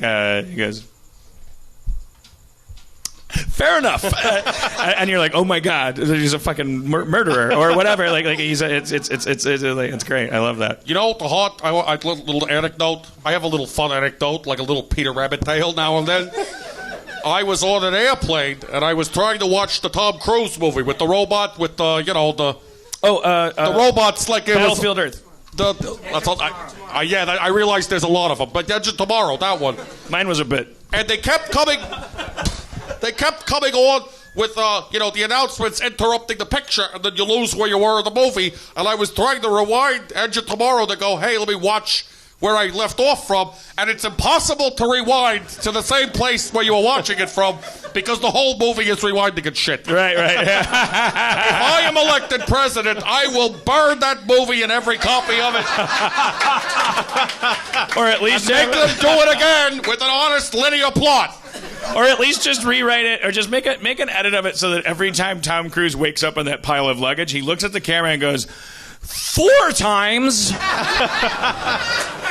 That would help me. Some numbers, just so like an x-axis and a y-axis. Just put it in there. Euclidean geometry. What's wrong with that? Where did we go so wrong? Do you like Euclidean geometry, Hannah? Obviously. I mean, it's proven. Very good. Very good. I'm like on fire with the fucking dumbass puns tonight. Zing. I've turned into the grandpa I never had. Tell me about it. How old are you, Mr. Sanders? Look, that's confidential national security. It's actually state security information in the state of Vermont. It's one of the few secrets that we have in the Vermont Secret Service. Let's just say how old I am. Yeah, let's just say 90% of the time you've been on this earth, 10% of the people that are still alive have seen 5% of the people die.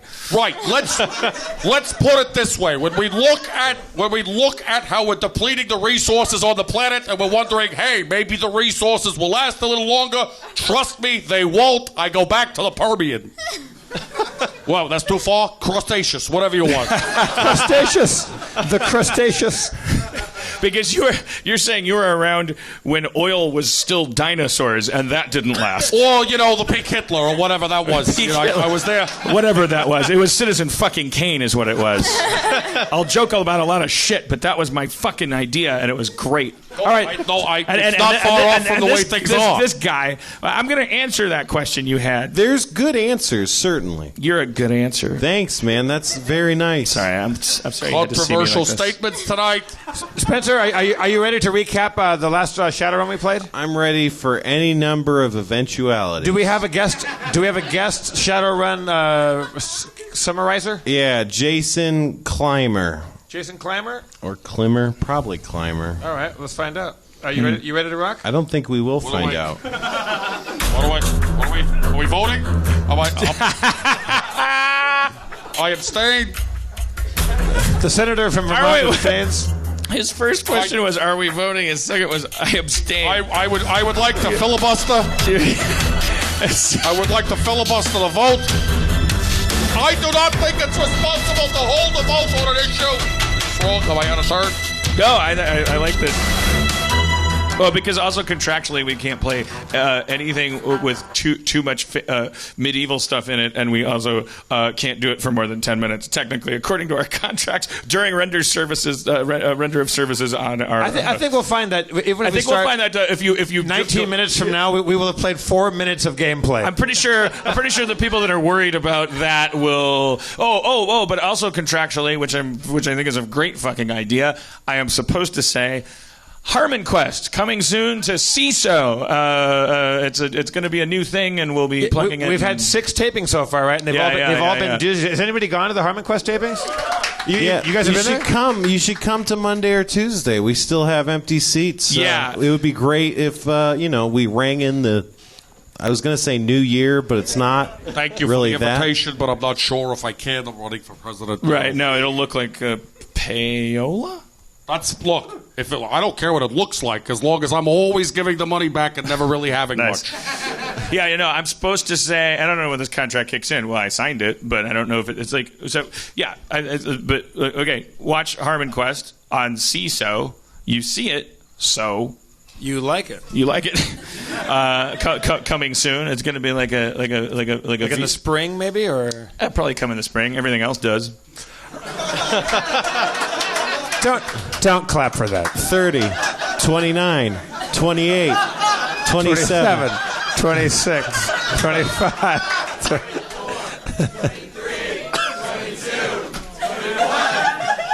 I should have started at 10.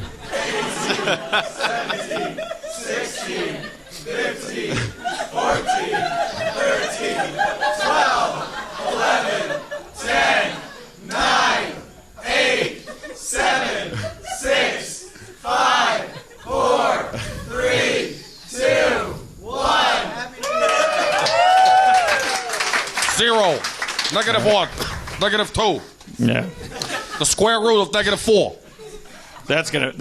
Out of all the jokes we should never call back, like that was the 30-second countdown to no payoff. Out of many, and the Wikipedia entry for the podcast of recurring bits, and it's like all this shows like why is that recurring? And then one of them is the 30-second stare. That show needed that. By the way, did you start your own Wikipedia page? Did you? I don't know. I don't know either. Wait. You mean do you mean as a human being? Like sure, yeah. Did you start your own page? Like the Dan Harmon Wikipedia page? Yeah. No, but I did. There was one that had like a little bit, and this is way back in the day. Like I did add to it. I did like put like, well, also he kind of did this and that because they get things wrong. You got to go in. You go no. They leave stuff out. I don't know how I'm not born in Vermont. I'm born in Brooklyn. You dumbass. But that was like in the early days of Wikipedia, and I hadn't done that much, and it was like, and I learned my lesson hard because I didn't even know. I was like, oh, anyone can do this. He's also brazenly witty and and then I found out there was like this tribunal of people that goes like I found the thing where they're just like, I think he wrote this. I don't care who wrote it. He seems to be someone who mostly knows noteworthy people more than is noteworthy. I concur with Zaxxon. This man should be sent to the Phantom Zone. You're not wrong. I think Jimmy Wales has too much power and authority, and I promise to break up Wikipedia and run it like a public utility. Right. No. Spencer, you ready to go? Yeah. I mean, you're going to be a criminal for 6 minutes, but go ahead. Are we really contractually? No. They're not going to. We're not going to play over the. There's all kinds of shit we can say in court if the shit hits the fan. What is this, a patent troll thing? What are they? What is it, like a corporate? See, you start playing with corporations. Yeah. This is what happens. I know, but no, we're fine. I'm good. I'm clean. I just meant I don't get briefcases thing. anything besides ice cream from Ben and Jerry's. And I pay for it. Should we drag our feet a little more, Dan? Or no. But I do say I don't want to. But I am like so amused by the idea of like a court case where we end up in court and there's like our attorney like has to prove to the jury that it's like, well, but how many minutes during a game are you actually playing? And they have to, and it's like, oh my God, this is the Scopes Monkey trial of role playing games. It's like America is like tuning in and going, yeah, wait a minute, like these guys suck. So now by law, we're only allowed 10 minutes of Shadowrun during the show? I mean, we never play that much anyway. It's not. Should we just stop playing Shadowrun? Look, if I shouldn't be here, the last thing I need is some dirt for Hillary to dig up. She's looking for something. And I'm squeaky clean. If this is going to wreck it, I'm get out of here. It's not by law, it's by contract, right. Contractual agreement with our collaborators. It is. Fuck it then. But is it actually? Because you earlier said you were joking. Wait, joking about what? About the contractual obligations. Wait, when you guys talk at the same time, I hear Tim Pom. What? I mean, you're just joking, right? No. There's not contractual. obligations? There is an agreement in the contract that we're not going to do. Basically, the headline of it is that we're not going to do shit on the podcast that's going to like compete with what we're trying to get people to tune into for Harmon Quest. Jesus which you and Christ. I know. You're having your first reaction to what will be a lifetime of fucking ridiculous contracts. Well, I mean, no, I'll just kill myself. These are almost the good guys. Like they just want everybody to see the show and be happy. Is there any way you could claim force majeure? Yeah, That you were almost forced to by an act of God or some sort of non-gender deity? Spencer, can you give Bernie Sanders a spell called force majeure? Can he cast force majeure on this? I think, yeah. Force majeure. You had to. You had to play the game with the shadow of the thing, and there was no way because it was just oops, these landed in our laps. We had to play. I think I said something and then I said that I was joking. The things that is not a joke is that when it was in the 11th hour, I was like, okay, 10 minutes, not D&D, meaning not like not the milieu of. So we couldn't play, for instance, Stratego for 20 minutes either? I would love to do that. Move the 9 forward, hits a 9. They're both gone. Move the 9 forward, hits a 7. Oops, just the 9 is forward. We could play Stratego. Oh, okay. And look, because there's muskets in it, right? Yep, there's one spy, there's a marshal and a general, and they all have the same feather hats. They kind of look like my hair. The most important thing is that it's during our services rendered for the show that we're doing. It's during the time that we wouldn't want to do anything that was, we don't, and also we've never played more than 3 minutes of Shadowrun. Well, I mean, yeah, but we've never had our hands tied. I know. It's weird. It's weird to feel that on your wrists, and I did. Yeah, believe me, I know. Yeah. You know what? I used to think like this. Then I found socialism. Fuck the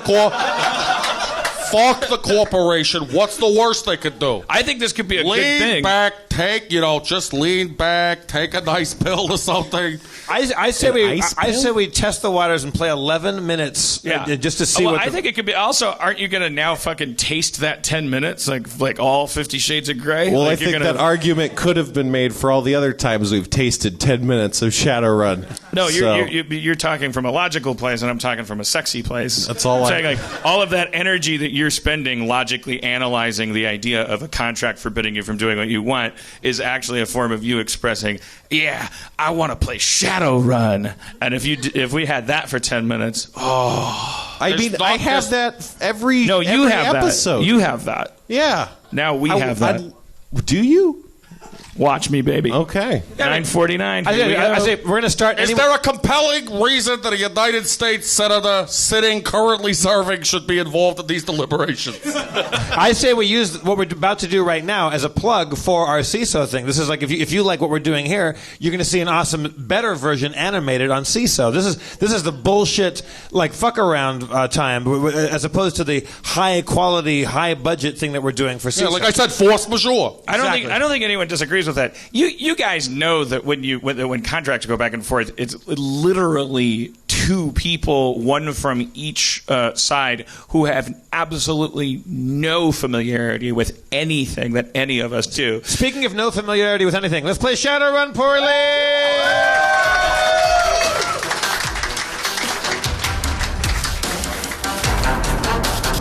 All right. Again, by Jason Clymer.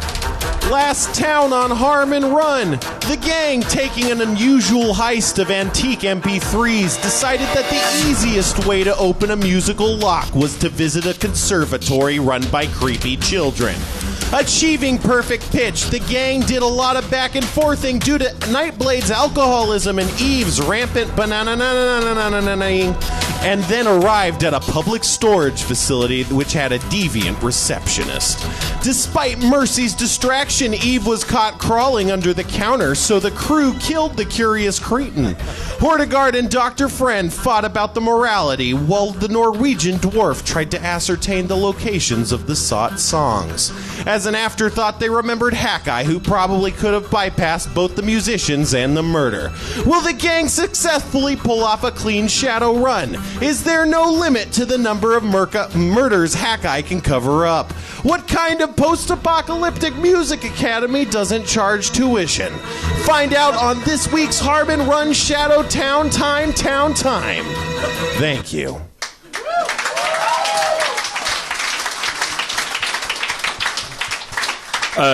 Just in answer to that person's question, there is a limit on the number of murders I can cover up. It has to be within 10 minutes and can't be done by a sword or spell. You're not Hackeye. All right, Hackeye, do you have me on your comm right now? Yeah. Sure. Can you find out? I mean, look, we might have broken more eggs than we needed to make this omelet. Can you find out where the MP3 storage unit is? No, I cannot. There's no records of that sort of thing. People just kind of walk in, store their things, and leave without any, documents or anything. They don't store it at the front, desk here. That guy wouldn't know what's being stored where. No, that'd be a huge breach of privacy, which is the whole point of these locations. Right. This is like a storage. How many storage units are there in this facility? Oh man, let me look this up. 250. Does that mean that it's designated a very important infrastructural area according to federal guidelines? Yeah, in accordance with the federal guidelines. Hackeye, it's Jim Nightblade talking without the usual Bruce Willis patois. Hey, Jim. The people that use this service, they also sometimes use it electronically, right? Like they're storing things physically, but they're also logging in, logging out. Maybe sometimes. Does this company have, like Caldwell Banker does, like just a fucking website where you have an account? No. I mean, they have accounts with people who are giving them money, but that's really all they have in terms of records. Are they independently audited by an outside agency besides their own internal? Okay, that's no, wait, Hackeye, you're answering my question. They have accounts of people that are giving them money. I'm not asking if they have like lists of the contents of the storage. Well, there units. you go. Yep. So they have an accounting system. They have a database full of people's names that give them money in exchange for their services. Yeah. Okay, so maybe there's something to go with there, right? Am I right? I'm just an assassin. You guys figure it out. I mean, is there a way to use that musical that technology we have to maybe walk by all the things and sing to the MP3 locks or something like that, or is that crazy? You're the worst Shadowrunner I've ever. I don't know. I'm just spitballing here. All right. Well, I guess that's what I'm doing. Can I astrally project through from room to room and kind of tell? I mean, would I be able to see if I could astrally project through the rooms and would I know if I saw them? Nah, you wouldn't. When you're in astral form, you wouldn't really be able to tell just physical non-living objects. They just all kind of look like gray blobs and shadows. Can I suggest Professor Plum in the conservatory with the alarm clock? No, Senator. No, it's. I'm lost. What's your character, Senator? What's my character? Shadowrun. No. It's just the first word you saw when you. What's the? Okay, number 9. He moves forward and he hits an 8. I think he's Hortigard. All right. Oh, Senator, you actually are like a character that has the power to.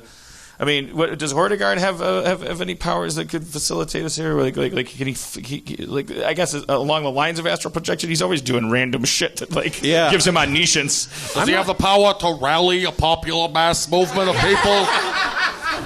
He does. That could break down the power structures that have been ruling up until now. Yeah, definitely has that power. There you go. Good. That sounds right. Okay, so what I would go to jail. Go directly to jail. What I would be looking at if I were a cop, and I used to be, backstory, is I would be looking at a timeline. I would be looking at whatever you do now, and then well. Oh, he's back in character now. It's going to be good now. Are we able to pinpoint a time when somebody would have been storing a bunch of MP3s? As opposed to when, can we isolate like a forensically identifiable activity that would be able to be seen on the computer? Like, oh, I started my account and then I dumped a bunch of shit in the storage unit, and it's like whose account hasn't been active since Genesis? You mean like if they wanted that illustration on a computer screen? So the graphic data format. I'm thinking Excel, maybe an animation in Excel. I have a lower IQ than but usually when I was a cop, we would go like, okay, there's a dead person. When did they die? And then there were certain people who, because they were at work when that person died, they didn't do it. And then other people, like, they wouldn't say where they were, so they might have done it. And then we just put the black guy in jail. I believe that you should have to answer for that and wear body cameras, but yes.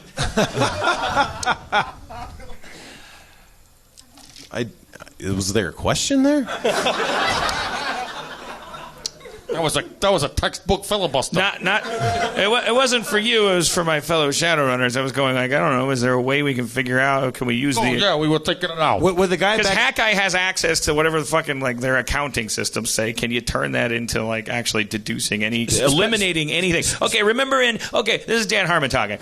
Remember in the Fugitive movie with Harrison Ford how he took just the fact that a one-armed guy killed his wife and a hospital's database, and he was like he narrowed it down to like prosthesis. It's like there was shit he knew and shit he didn't know, and then he figured shit out. I'm too stupid to do that stuff, but I know how he did it. He knew stuff, and then he used it to know more stuff. Could you handle the part where he shaves in the sink and then goes off running? And he ate some oranges and he made some IDs. Could you do the part where you're up in the sewer thing and he go, I didn't do it, and he says, I don't care. Oh, you want? I would reform the Marshal Service, by the way, so that if you did shout, I didn't do it, they would have to go, all right, let's stop everything.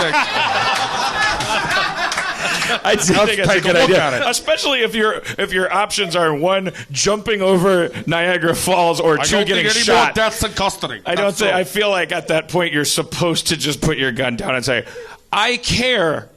Right. Or make sure that you're chasing people in smaller enclosures like a water park or something, so that if you do go down, if you do choose to jump, it's just a little curlicue for about 400 feet, then you're done. Then you're in a nice puddle of spit and kid piss. All right. Well, I give up. I mean, Eve, you're the. That was easy. That you gave up faster than Rick Perry. Thank you. Zing. You're like the face lady. Like you're the one who gets us the jobs and cons us into buildings. And Hordegard, you're being played by a character. And Pat, you're. I'm just a doctor. You're doctor. I mean, when I'm the brains of the operation, we're fucked. I'm Dan Harmon's impression of Bruce Willis. Spencer, when did who was the guy at Hank's Last Stand? Was it Hank? Yep. Who wanted the MP3s? Would he know when that stuff was taken and put in that storage? Would he know the date that maybe that was put in the storage facility? Nah, he's just heard stories about this vault. It's a vault. I mean, it's a storage vault. Could I cast some sort of like small animal or a cricket to go inside, like, and run from room to room and be able to suss out which room had it or anything? You got one. You got a couple here. Well, that's a coincidence. It's cricket season. This is a great podcast. By the way, scientifically, crickets really like showbiz. Some of our best shows happen during cricket mating season. You can look it up. Yeah, that's something you could attempt. Okay, I summon magic musical search cricket. And the cricket's going to go from room to room at light speed, or as fast as at cricket speed, and go from room to room and find out exactly. That's based on the Daft Punk song from Tron. Okay. Magical music cricket, go search. The exertion of your magical music cricket makes you take 3 drain damage as it conjures itself into existence and starts scurrying in and out of reality. Guys, all we have to do now is wait. My cricket will take care of everything. Yeah. I mean, that's so. Just to clarify, I'm still ahead in Iowa and New Hampshire, and about to pull even in South Carolina. Is that right? Yeah. Okay. Good. While we're waiting for the cricket's report, even though I have the IQ of Sam Malone from Cheers, I go I go over to the console where the guy that worked there worked, and I just start hitting buttons, like nothing that looks like a red button that says police above it, but just buttons like W or like enter or function. You do that. It's just, those aren't commands, so it's not. Okay, you know what? Then I come in to help him, and I bring out my nice old typewriter, and I roll a piece of paper in, and then I just make sure with a little test, like test, run it through, and then I start typing a small, short message that says, "Hey, let him do what hey, let him open up the door all the way, or open the, let him create another universe or whatever." Yes, good. Socialism. Social. You do that. I mean, you don't have any ideas, do you, Eve Libertine? I mean, you're not suffering in silence, right? You're just kind of like. I'm kind of suffering in silence. Oh, you are? Well, what did you? This is a good time to. No wrong answers has never been more accurate. What's on your mind? I'm not really sure. Oh, so you. I'm Just kind of suffering. lost. She's silent and suffering. I'm silent and suffering. Oh, Like millions of Americans who are also silent and suffering in this audience and beyond. Yeah. I just meant you're not like being polite by not you don't know how to search a storage unit. Right. I'm just not sure what I'm supposed to be doing. Oh, yeah. I mean, right now I'm kind of just standing here looking pretty. That's what I'm doing right now. oh, don't. I mean, come on. It's okay. Yeah, I mean, well, but This is true. part I of her shouldn't job do is that. to objectify her gender. I mean, Pat- that's how we get a lot of our Pat jobs. over there, you've Yeah, been are you quiet lonely? too. You want me to like maybe make some small talk with you? A back rub? But you shouldn't. A back rub? You shouldn't Sure, hate go yourself ahead. just because that's Go your ahead. job. I mean, Right. I'm just Sure. trying to do my job. That's good. That feels good. You know what you're doing. I think in a I've been post-feminist campaigning world, so like, hard. it's one of the options that an activated woman I has is think that I she should can. be able That's to good. stand You here got and it, look buddy. pretty and do my job at the same time. Yeah. I summoned my cricket back to see if my cricket has found any information. It says, oh man, I found so many peanuts. You found. I asked you to look for MP3s, not peanuts. Oh, yeah. There's a plosive P in there. You can understand the confusion. Right. No, I found some MP3s. I didn't find a lot. I just found Frankie Frank's greatest hits. You found That's Frankie it. Frank's greatest hits? Yeah, that's it, though. I go on the comm and find our Johnson or Hank back at Hank Last Stand and say, Hank, you got me on your comm? Yeah, what? Do you like Frankie Frank's greatest hits? No, that's Shit. new age okay, garbage, we'll man. call you back in a bit. I mean, I don't want to be always this guy, but maybe it's a dumb mission. Maybe it got made up during a drunken blackout when we had Like a lot of overseas missions, I think that it's not wrong maybe to pull back and concentrate on our own country. Don't blame the mission. Or not. Right, but I'm not blaming the mission, saying like, well, we're clearly incapable of accomplishing the mission. Thank you. Don't think that the people put their mind to is impossible, even in an envelope that's inscrutable. How many?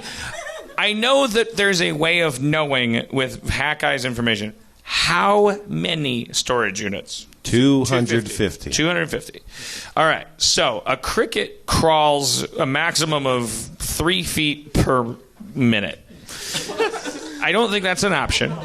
The metro. What? Everyone's response to that was amazing. Like that's the most controversial thing I've ever said. It really is. I think Inaccurate 3 look. feet a minute. I think a cricket I guess crawls. that's more of snail speed. Huh? Yeah, it's not okay, fast. fine. Well, Hey, look, man. I have the data. I've looked at Spencer, the data. how many rooms From has it? Brandeis University, and crickets are able to go about 15 meters where they're not, Spencer, how many rooms has the cricket been through? What percentage of those 250 has he gone through? You don't know.